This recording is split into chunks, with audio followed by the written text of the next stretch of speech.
Bienvenidos a los que nos escuchan tanto desde América como desde España en este evento conversatorio en homenaje y celebración del aniversario natalicio de Ernesto Cardenal.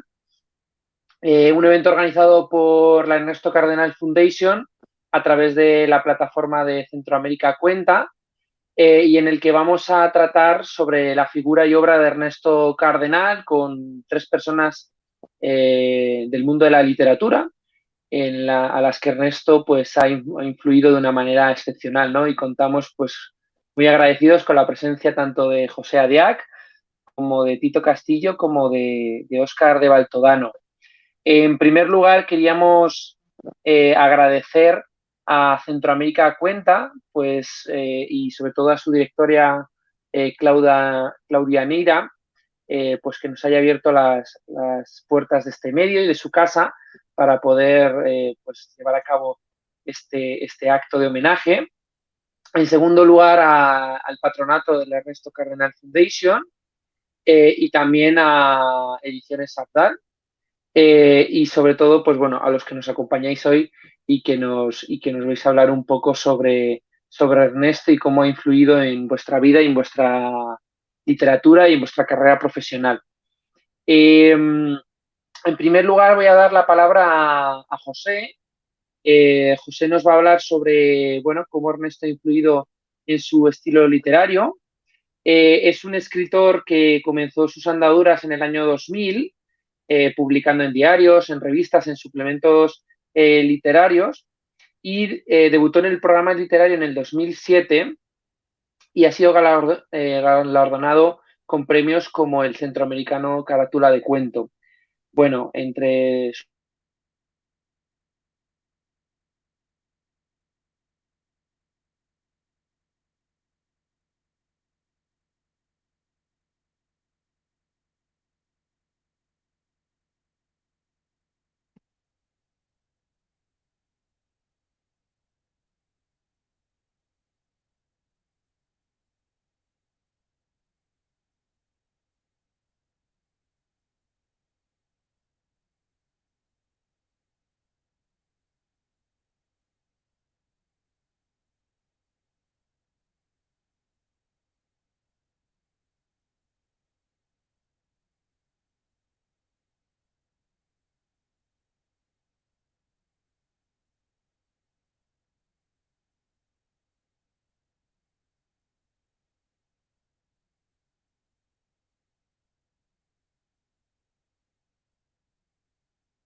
Hola, ¿se escucha? Bueno, José, sí, yo creo que José va a empezar con su parte del conversatorio, donde, Muy como nos bien. contaba nuestro compañero Alejandro, iba a contarnos un poco sobre, bueno, yo creo que ha vuelto A Alejandro, ver, que sí, sobre qué nos iba ha a habido hablar José. ha habido alguna interrupción técnica, ¿no? Perdonad. Sí, Bueno, José, como os decía, estaba relatando un poco, pues, bueno, su carrera profesional, en concreto, pues, el premio que ganó con su obra El sótano del ángel del certamen. Y bueno, podríamos contar seguro muchas cosas más de ti, José, pero simplemente introducirte y palabra para que puedas sabernos cómo Ernesto ha influido en tu obra. Hola, muchísimas gracias. Para mí es realmente pues un gusto, un placer estar aquí platicando con ustedes de una figura central en la literatura hispanoamericana, pero también una figura central a nivel personal para muchos escritores, ¿no? Para muchos escritores y muchas escritoras, poetas. Bueno, Ernesto llega a mi vida literaria desde muy temprano, de hecho. Luego tengo ya la fortuna y la suerte de conocerle personalmente, de tratarlo en diferentes ocasiones, en diferentes viajes, pero creo que el descubrimiento de la poesía de Ernesto probablemente viene de mano de los epigramas en mi adolescencia, ¿no? Estos pequeños textos de Ernesto Cardenal, del Ernesto Cardenal joven, del Ernesto Cardenal enamoradizo, muchos de ellos que son textos y poemas referentes en la poesía hispanoamericana. Pero una de las cosas que a mí más me influyó de Ernesto como tal fue precisamente conocer la historia de mi país a través de la poesía de Cardenal, ¿no? El hecho de cuando yo me acerco a poemas ya un poco más elaborados de Ernesto, como la Hora Cero o el Cántico Cósmico, en los cuales se narra una historia de mi país que yo desconocía, figuras centrales de mi país que yo desconocía, como la figura de Sandino, por ejemplo, y de qué trata y de qué se trataba la gesta del Frente Sandinista con respecto a la dictadura de Somoza, ¿no? Y conocer a este personaje que de otra forma, a través de los libros de historia, por ejemplo, siempre hay un acercamiento que me parece un poco desde la frialdad, ¿no? Una de las cosas que hace la literatura, y Ernesto lo logra bien, es acercarnos a los personajes desde la humanidad, acercarnos a los personajes desde su manera de pensar, de su manera de sentir, ¿no? Entrar al corazón humano y desmitificar a un personaje histórico y traérnoslo de carne y hueso, ¿no? El hecho de bajarlo de ciertos pedestales. Y esto fue una de las cosas que yo comencé a aprender con Ernesto desde muy temprana edad, y luego fui lector suyo, un lector voraz de la obra de Ernesto en algún momento de mi vida. Y una de las grandes fortunas de mi andar o mi quehacer literario fue precisamente que me ha dado la oportunidad de acercarme a figuras que para mí antes eran figuras que estaban en otra liga, ¿no? Figuras históricas que estaban en otra, digamos, en otra estratosfera para mí. Entonces yo conozco a Ernesto por el año, eso tiene que haber sido por el año 2007. Ernesto Cardenal tenía su oficina en el Centro Nicaragüense de Escritores, en Los Robles, en la ciudad de Managua, y en 2007 yo publiqué mi primer libro y comencé a relacionarme con autores que ya habían sido publicados y a relacionarme con el Centro Nicaragüense de Escritores, ¿no? A vincularme con el Centro Nicaragüense de Escritores, cuyas relaciones públicas, por ejemplo, las llevaba mi gran amigo, ya fallecido también, Francisco Ruiz Udiel. Y a través de ahí fueron mis primeros encuentros con Ernesto, porque él llegaba a esa oficina básicamente todos los días a leer, siempre estaba leyendo, siempre encontrabas a Ernesto en su oficina leyendo, y leyendo siempre temas de mucha actualidad también, y de actualidad científica, que ya fue una poesía de sus últimos años. La poesía de madurez máxima de Ernesto tenía que ver muchísimo con la investigación científica, con el cosmos, con los astros, con la astrofísica, con todo este tipo de cosas que uno no vincularía tradicionalmente, digamos, con lo que se conoce como poesía en Latinoamérica, por ejemplo, pero Ernesto buscaba a través de estos temas y a través de estos temas que tenían que ver con física y con la creación del universo, también un vínculo precisamente con Dios mismo, ¿no? Con el hecho de cómo este ser que fue central en su vida, que fue Dios, desde que él encontró pues la conversión desde muy joven, cuál había sido el making of del universo, digamos. Entonces siempre estaba actualizándose. Tuve la oportunidad de viajar con él algunas veces a México y, por ejemplo, de constatar el gran cariño que un país como México, que es el país donde yo resido desde hace algunos años, por ejemplo, el gran cariño que existe y que existía y existe todavía por la figura de Ernesto Cardenal en un país como México o en un país como Chile, por ejemplo.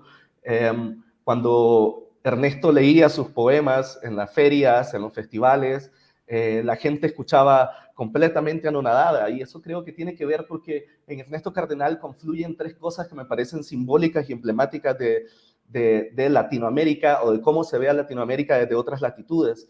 y las tres que son emblemáticas confluían en Ernesto: la figura del revolucionario, la figura del poeta y la figura del sacerdote. Entonces, esas tres figuras que son emblemáticas de la historia latinoamericana confluían en Ernesto, y eso creo que es lo que lo hacía vincularse o conectar con un público tan amplio que va desde la juventud hasta personas contemporáneas a su edad, que ya Ernesto, si estuviera con nosotros, estaría cerca de cumplir los 100 años.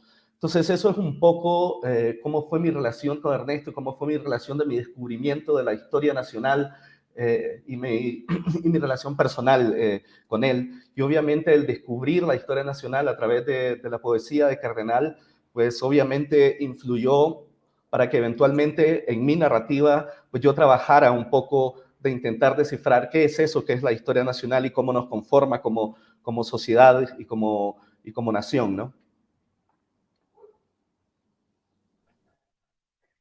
Pues te agradecemos muchísimo, José, tu experiencia, este compartir que has tenido con nosotros.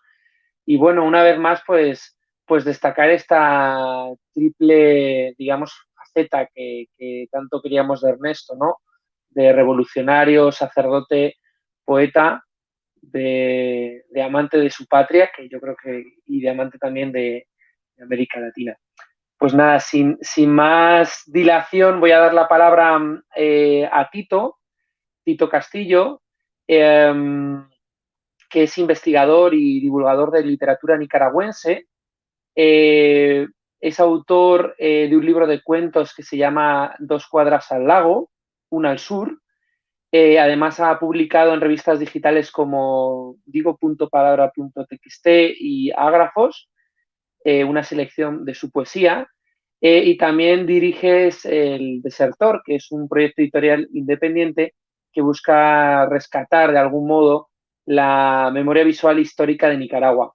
Y nada, te invito a que compartes con nosotros pues esa visión quizás más desconocida de Ernesto, de un Ernesto traductor, de un Ernesto gestor cultural. Y nada, tienes la palabra y encantados de poder escucharte. Bueno, muchísimas gracias por el espacio. Es súper interesante, ¿verdad? Poder estar aquí platicando y conmemorando pues la vida de un escritor que al mismo tiempo, como ya comentaba José Diac, ya hemos venido hablando, es multifacético. Pues yo creo que hay un cardenal para cada quien. Y en este caso me gustaría hablar o profundizar un poco sobre una faceta de Ernesto Cardenal que tiene que ver un poco con la democratización de la cultura. Yo creo que Cardenal, la forma en que él hacía la gestión cultural o que él empezó en el tema de la gestión cultural, tiene que ver con una cuestión muy solidaria, ¿no? Desde sus inicios en Granada con José Coronel Techo, que empezó a hacer una suerte de traducciones de poesía norteamericana, de literatura, para poder, digamos, mostrarla a los demás poetas, incluso que terminó sirviendo no solo para los poetas nicaragüenses, sino que fueron traducciones ampliamente difundidas en Hispanoamérica, ¿no? Entonces, al hacer esas traducciones, Ernesto Cardenal y José Coronel Utecho realmente marcaron una pauta para el resto de los poetas y el resto de las personas que siguieron escribiendo, ¿no? Esta cuestión que viene un poco con el exteriorismo, con este estilo, ¿verdad? Que se fue haciendo. Entonces yo creo que esto, más allá, porque, a ver, si ha sido criticado y tiene también sus matices, más allá de un intento, ¿no? Por imponer un estilo, por imponer una forma de hacer, yo creo que parte de una necesidad fundamental de Ernesto Cardenal de compartir lo que él estaba consumiendo, incluso de empapar al resto de las personas, ¿no? Entonces podemos empezar a ver que de un inicio Ernesto Cardenal empieza, ¿verdad?, con la gestión tanto de libros, por ejemplo, de editar Alfonso Cortés, empieza también a hacer este tipo de traducciones. En México, junto con Ernesto Mejía Sánchez, publican una antología, la primera antología de poesía revolucionaria nicaragüense, que sale con seudónimo, digamos, o sea, salen la mayoría de los autores anónimos, los que no estaban muertos. Entonces, siempre estuvo preocupado por posicionar a Nicaragua, por hacer estudios sobre la literatura nicaragüense y sobre todo de tratar de encauzar, ¿no? Y de darle un movimiento la parte más de difusión. Eso con el tema literario, ¿no? Yo creo que después, a medida que él va avanzando en su vida, porque yo creo que lo que me gustaría destacar también es que además de tener una obra monumental, como es Cántico Cósmico, homenaje a los indios americanos, es decir, además de hacer esos grandes poemas, Ernesto Cardenal tenía otra obra que tiene que ver un poco más con la difusión, con la gestión cultural, con lo editorial. Entonces, yo creo que es sumamente interesante este personaje porque logra mantener en paralelo su obra literaria, su obra incluso como militante y después también, como les decía, de gestor cultural. Esto se ve básicamente reducido, o el punto máximo de la gestión cultural de Ernesto Cardenal empieza con el Ministerio de Cultura, ¿no? Después de que se da el triunfo en 1979, ¿no? Y sale la dictadura somocista, una dictadura dinástica que tuvo en Nicaragua durante mucho tiempo, por así decirlo, en la oscuridad literaria. Ernesto asume el Ministerio de Cultura y desde el Ministerio de Cultura se implanta este concepto de la democratización de la cultura. Esto es algo que empieza, y lo cuenta mucho él en sus memorias, cómo empezaron a recuperar desde no solo la literatura, sino desde la ropa, desde la forma de hacer, desde ciertas técnicas que se estaban perdiendo. También es que abarcaba de todo, ¿no? Entonces, al día de hoy podemos ver esa memoria, a veces si está en Nicaragua o cualquier otra parte del mundo, a veces puedes encontrar esos objetos que son objetos de memoria. Por ejemplo, puedes encontrar libros que editaba el Ministerio de Cultura, la editorial Ocarina, donde tenían colecciones populares de literatura nicaragüense. También está, por ejemplo, la revista Nicaraguac, que era una revista un poco más dirigida a un público internacional, pero que llegó a tener colaboradores como Eduardo Galeano, Julio Cortázar, Gabriel García Márquez en su momento. Y yo creo que es sumamente importante que eso se hacía en Nicaragua durante una guerra de agresión, ¿no? O sea, es simplemente la insistencia de que hay muchísimos problemas, están muchas cosas pasando, muchas tensiones, pero también apostar a la cultura como algo transformador, apostar a la cultura como algo que Nicaragua en ese tiempo necesitaba, ¿no? También para poder salir adelante o por lo menos poder hacer algo diferente. Otro punto que también es un poco polémico es el tema de los talleres populares de poesía. Estos fueron unos talleres que al final, bueno, se diseñan desde el Ministerio de Cultura en colaboración con otros escritores internacionales, y lo que dicen es que, bueno, estaban haciendo que todo el mundo escribiera poesía. Y eso puede sonar un poco, ¿no? Demagogo, un poco populista, ¿verdad? Decir, todo el mundo en Nicaragua escribe poesía. Yo creo que de ahí viene también ese lema de que todo el mundo es poeta hasta que se demuestre lo contrario.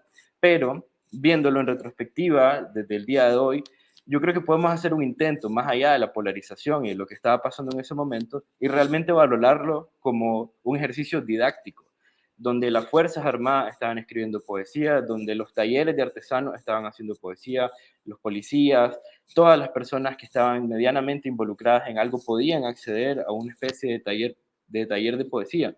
Entonces, es una valoración que para mí hay que hacerla un poco con distancia, tomar, ¿verdad?, lo bueno, lo malo. También se dice que no se le puede poner reglas a la poesía, claramente, pero yo creo que es una forma de hacer, ¿no? Y como les decía, para mí parte de esta necesidad de Ernesto Cardenal de compartir, de poder realmente compartir más allá de lo que él estaba haciendo, ¿no? Y pues no imponer, sino realmente que se vaya difundiendo, que la gente vaya aprendiendo a expresarse, potenciar esa cuestión literaria que hay en Nicaragua, que está muy a flor de piel, ¿no? Que tenemos todos.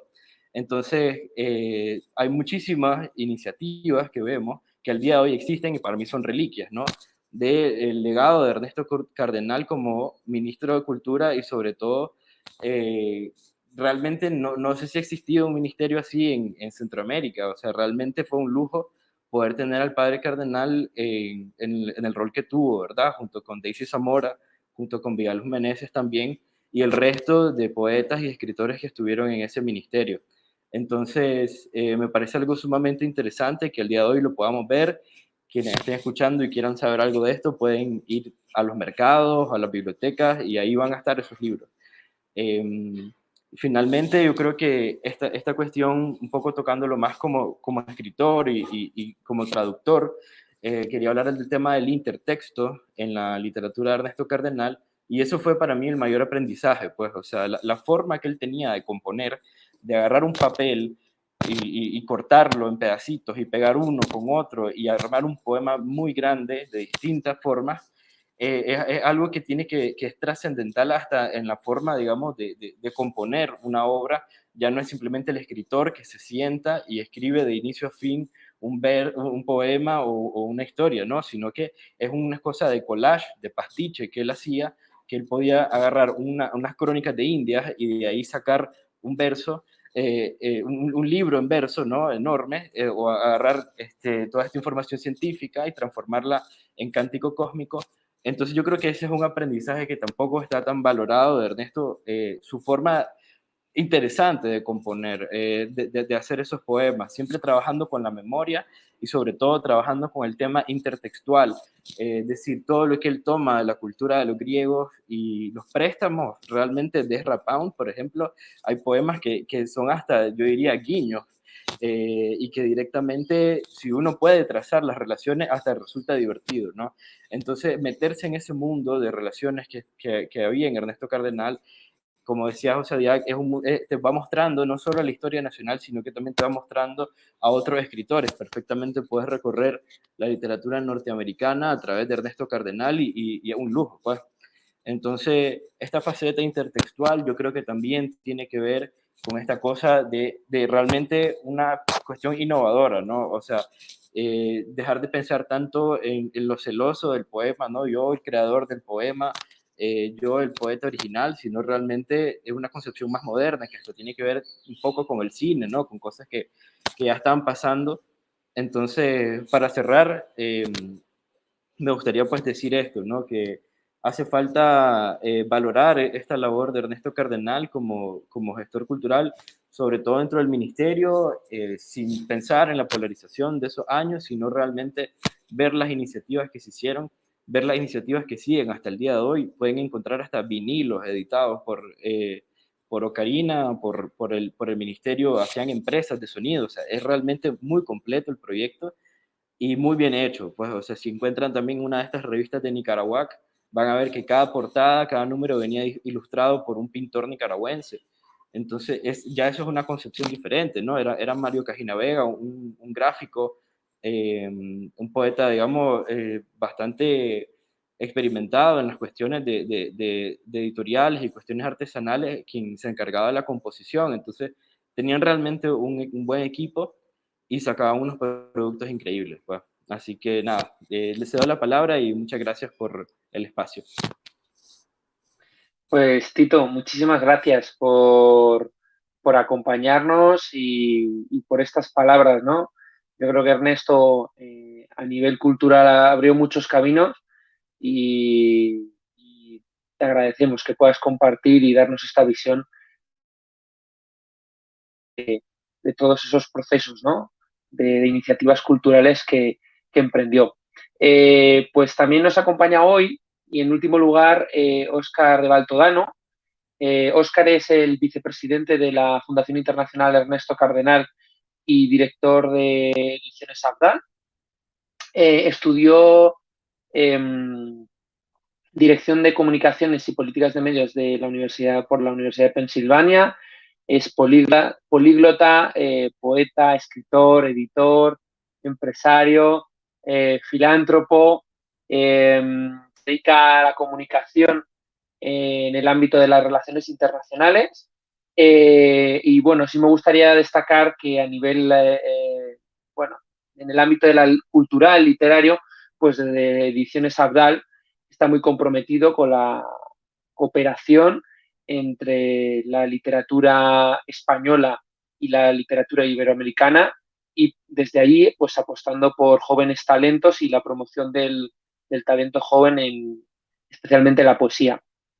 Pues sin más dilación, Óscar, te invito a que compartas con nosotros tu visión de la experiencia mística de Ernesto y te escuchamos atentamente. Muchísimas gracias, Ale. Fuera de cámara yo les comentaba a los chicos que me parece maravilloso que podamos hablar de Ernesto y que sea gente joven, ¿no? Es una visión diferente de la que estamos acostumbrados a tratar del poema, ¿no? Del poeta, perdón. Es un poeta para cada persona. Esta amplitud de la obra de Ernesto es maravillosa porque a cada uno nos marca desde distintos ámbitos, como hemos podido ver. Vamos a intentar un poco balbucear sobre el misticismo en la obra de Ernesto. Estamos muy acostumbrados a escuchar hablar de misticismo, de cardenal, ¿no? Yo creo que es una de las facetas, junto a la política, que siempre tenemos a la orden del día, pero pocas veces nos detenemos a entrar, ¿no? O a querer descubrir qué es la experiencia del fenómeno místico, que en el caso de Ernesto Cardenal, como en el caso de todos los místicos de todas las tradiciones y de todas las religiones, pues va muy unida a su proceso de vida, ¿no? Me gustaría empezar citando brevemente a la doctora Luce López Varal, que ha sido la gran estudiosa de la obra del fenómeno místico de Ernesto, que en su libro El sol a medianoche, de Editorial Trota, nos marca ya, ¿no? Que nos dice, y cito textualmente, que es más fácil asumir la protesta política que la contemplación mística. Y ello va dicho sin menoscabo de una u otra dimensión de vida, pues ambas se hacen eco en Cardenal. Pero lo cierto es que estamos ante el fundador de la literatura mística hispanoamericana y ante uno de los místicos cristianos más originales del siglo XX. Me atrevo a pensar que dentro de 100 años recordaremos a Cardenal como poeta místico más que como poeta de compromiso social, o de compromiso social por místico, que acaso sea más adecuado. En esta línea, como hemos escuchado tanto a José como a Tito, Cardenal contribuye de una manera que todavía no nos hemos parado a pensar con profundidad en la historia de la región centroamericana y sobre todo en su país, ¿no?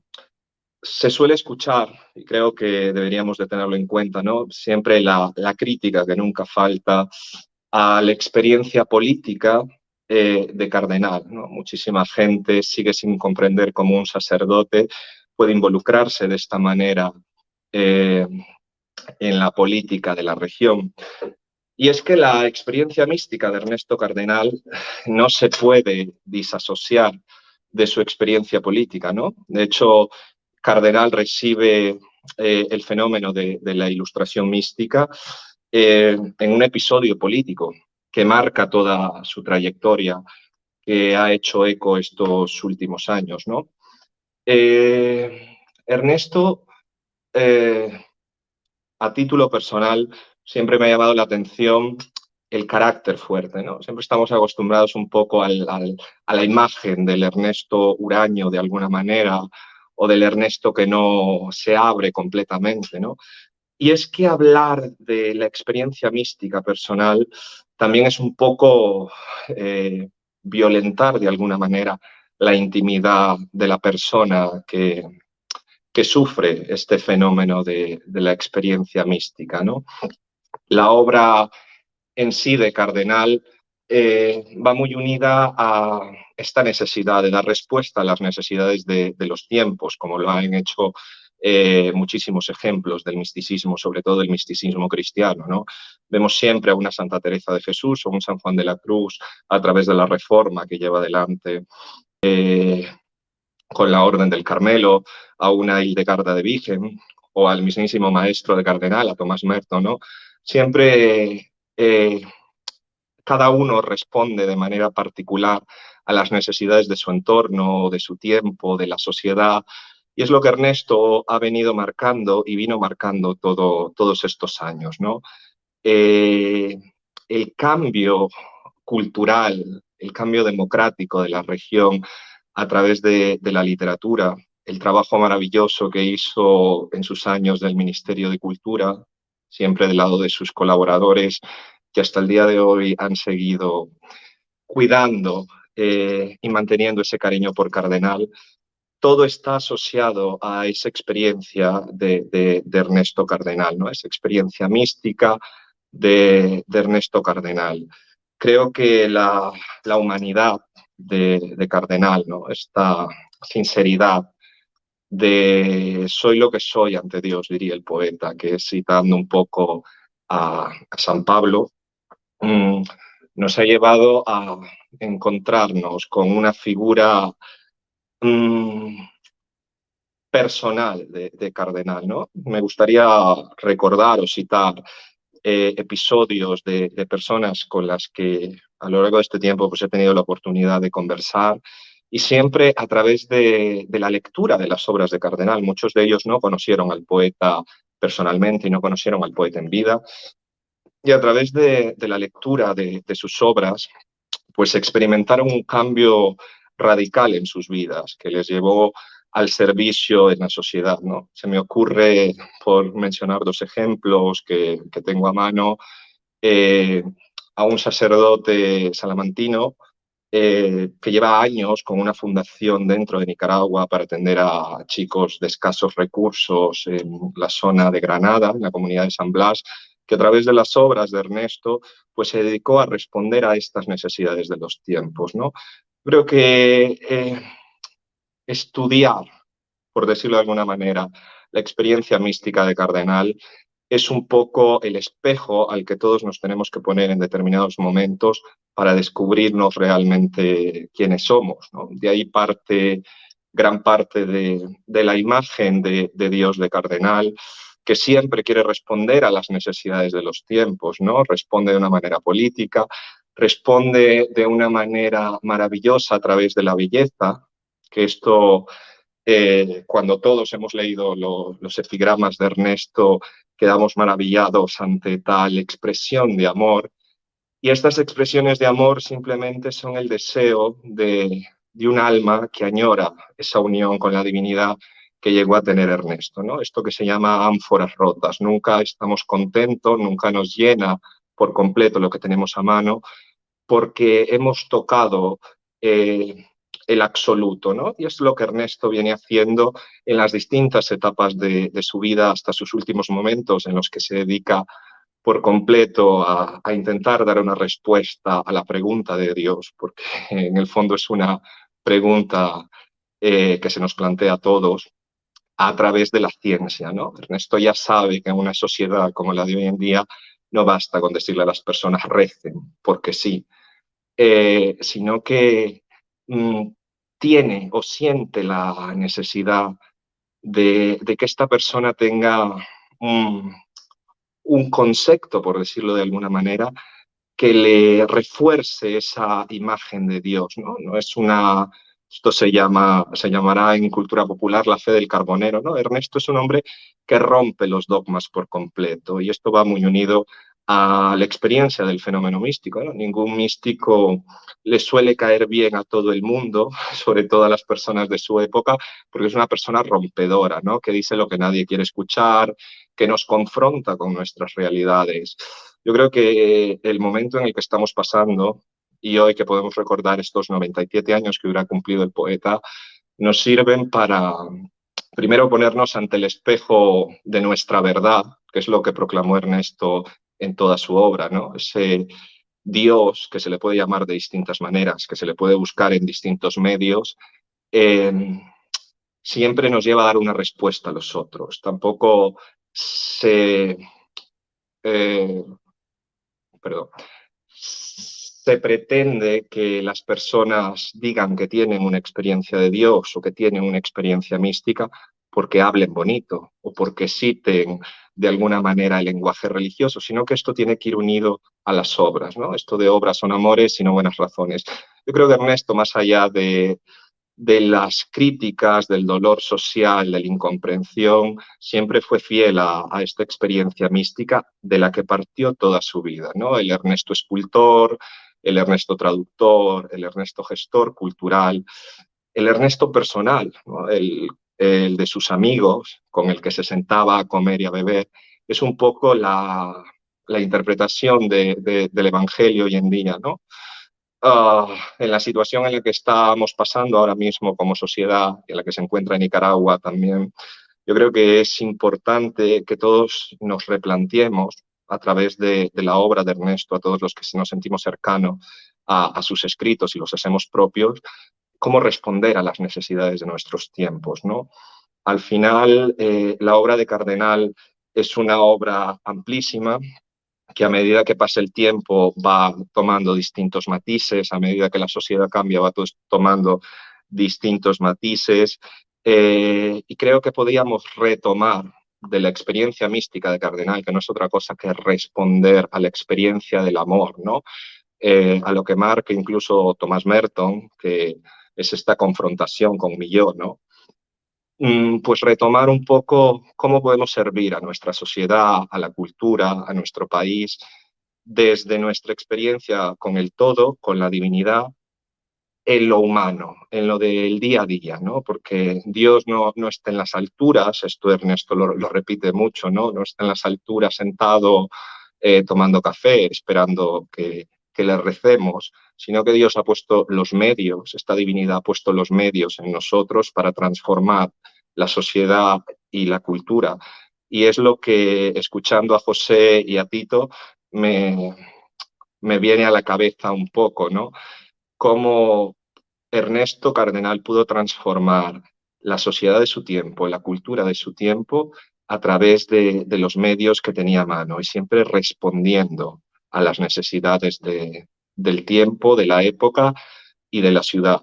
Yo creo que no habría más que agregar, que es muy difícil balbucear también sobre el misticismo de Cardenal, primeramente porque no es una cosa que le gustara hablar con mucha gente, o que yo creo que muy poca gente puede decir que Ernesto hablaba de su vida interior con ella, pero creo que es un buen momento para volver a servir a la obra de Ernesto de alguna manera, ¿no? Siempre nos va a dejar algo nuevo y siempre nos va a llevar a este autodescubrimiento personal. ¿Quién soy yo?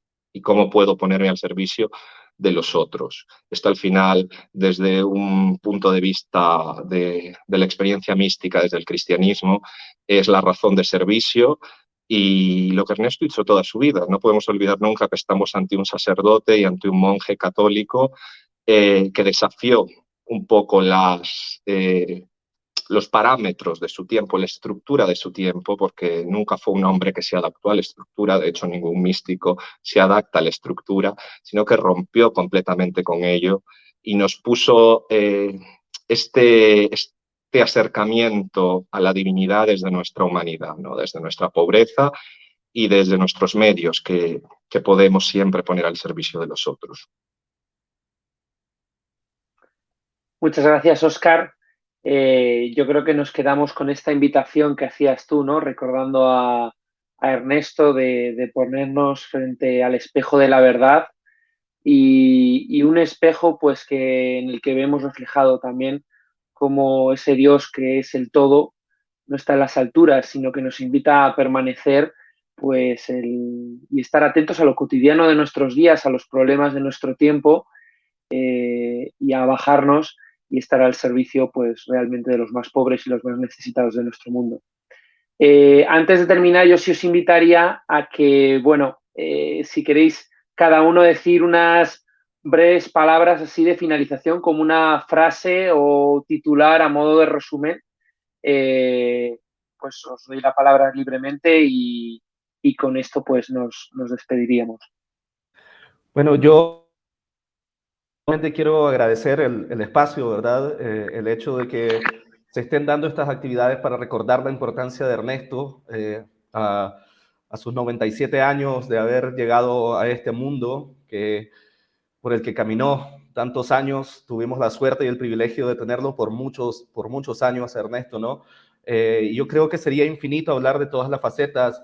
Bueno, mencionabas un poco al Ernesto escultor, por ejemplo, que se me hace el Ernesto que más condensa su tradición contemplativa de la naturaleza, ¿no? Estas figuras estilizadas de animales, de cactus, figuras religiosas, todo lo que hizo por la pintura primitivista en Solentiname, también es una cuestión que es muy valiosa, ¿no? El hecho de llevarla y sacarla de las fronteras de Nicaragua y que se conociera a todos estos pintores que eran anónimos antes de que Ernesto se cruzara en sus vidas, O también hablaban un poco de lo huraño que podía hacer en su vida personal. Sin embargo, cabe destacar que, por ejemplo, cuando mantuvo los talleres para niños con cáncer en Managua, Ernesto era una persona que era muy cercana a los niños, una persona que se convertía realmente en un hombre afable y dejaba ese aura huraña cuando estaba cerca de los niños, por ejemplo. Ese tipo de cosas me parece que son bastante destacables y bueno, yo les agradezco haber escuchado todos estos comentarios acerca de un personaje que, como dije, es fundamental en la poesía de Iberoamérica, de Hispanoamérica, pero también en la vida de muchas personas que lo conocimos y que se nos cruzó por el camino y tuvimos la suerte de convivir de cierta forma con él. Les agradezco de verdad. Muchas gracias por el espacio. También para mí súper enriquecedor todas estas perspectivas de Cardenal. Yo creo que podríamos seguir hablando infinitamente, ¿verdad? Hasta el cosmos.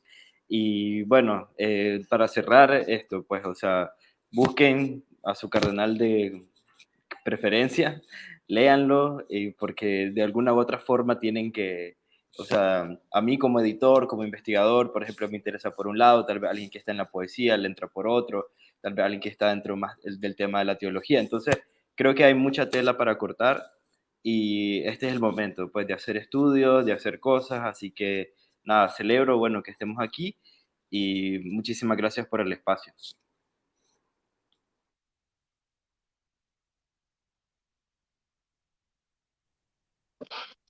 Yo simplemente daros las gracias, José, Tito, Alejandro, muchísimas gracias por estar aquí compartiendo esta imagen personal de Ernesto, esta relación de tú a tú que habéis tenido con Ernesto, lo enriquecedor que han sido vuestras palabras.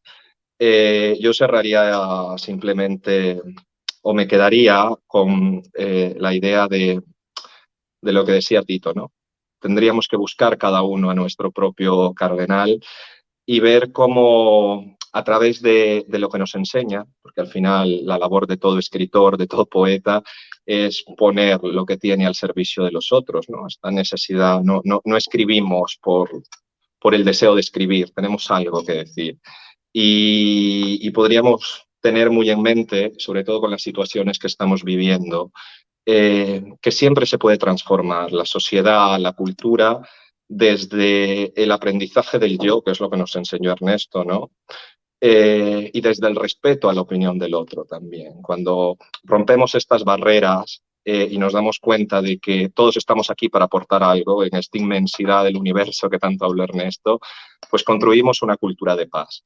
Así que no me queda más que dar las gracias a los miembros del patronato que hacen esto posible. Gracias de nuevo a la plataforma de Centroamérica Cuenta, Claudia, que siempre nos abre este espacio, a vosotros por estar aquí y bueno, esperemos seguirnos viendo más a menudo.